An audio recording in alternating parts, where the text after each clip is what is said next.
आज आपण कहाणी शुक्रवाराची जीवतीची कहाणी बघणार आहोत। आधी आपण गणपतीची कहाणी म्हणतो। ऐका देवा श्री गणेशा तुमची कहाणी। निर्मळमळे उदकाची तळबेल वृक्ष सुवर्णाची कमळे। विनायकाची देवळे रावळे मनाचा गणेश मनी बसावा। हा वसा कधी घ्यावा? श्रावणाच्या चौथी घ्यावा। माई चौथी संपूर्ण करावा। संपूर्णाला काय करावं?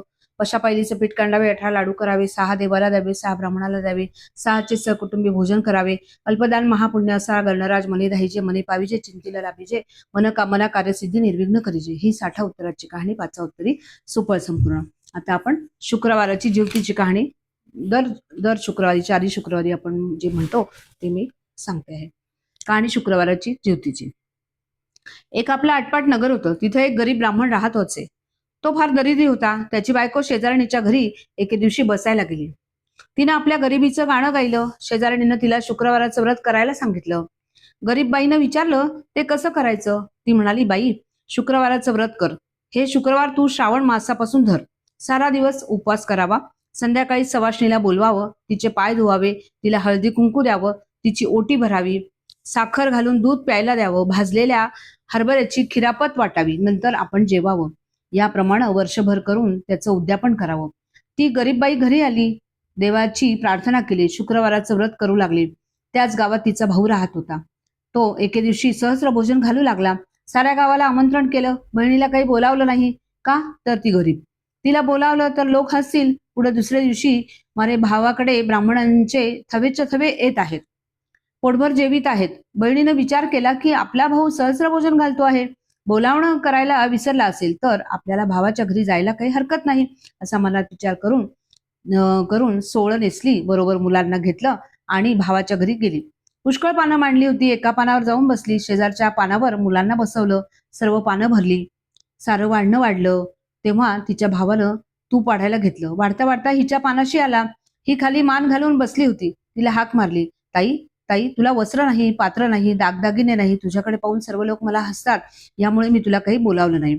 आज तू जेवायला आलीस ती आलीस। आता उद्या काही येऊ नकोस असे सांगून पुढे गेला। ती तशीच जेवली। हिरमुसलेलं तोंड केलं। मुलांना घेऊन घरी आली। दुसऱ्या दिवशी मुलं म्हणू लागली, आई आई मामाकडे जेवायला चल।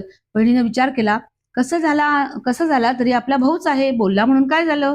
आपली गरिबी आहे म्हणून आपल्याला ऐकून घेणं भाग आहे।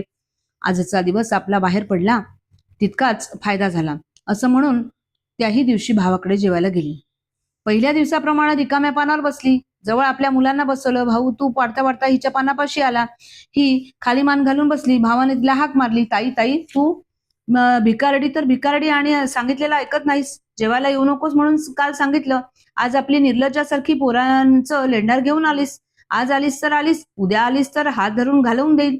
तिने ते मुकाट्यानं ऐकून घेतलं। तसंच थोडंसं जेवली आणि उठून चालती झाली। पुन्हा तिसऱ्या दिवशी जेवायला गेली। भावानं पाहिलं, हात धरून घालवून दिले। फार दुःखी झाली। देवीची प्रार्थना केली। सारा दिवस उपवास पडला। देवीला तिची दया आली। दिवसानुदिवस सुखाचे दिवस दाखवू लागली। असं करता करता वर्ष झालं। बाईचं दारिद्र्य गेलं। पुढे एके दिवशी ती शुक्रवाराचं उद्यापन करू लागली। भावाला जेवायला बोलवलंय। भाऊ मनात ओशाळता झाला।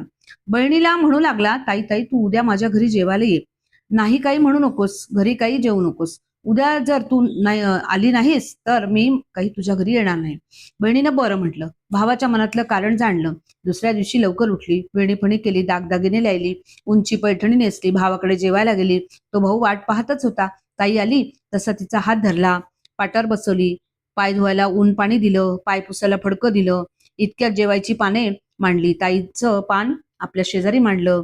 भाऊ जेवायला बसला। ताईनं आपली शालजोडी काढून बसल्या पाठी ठेवली। भाऊ पाहू लागला। मनात कल्पना केली, शालजोडीनं उकळत असेल म्हणून काढली असेल। नंतर ताई आपले दागिने काढू लागली। बसल्या पाठी ठेवू लागली।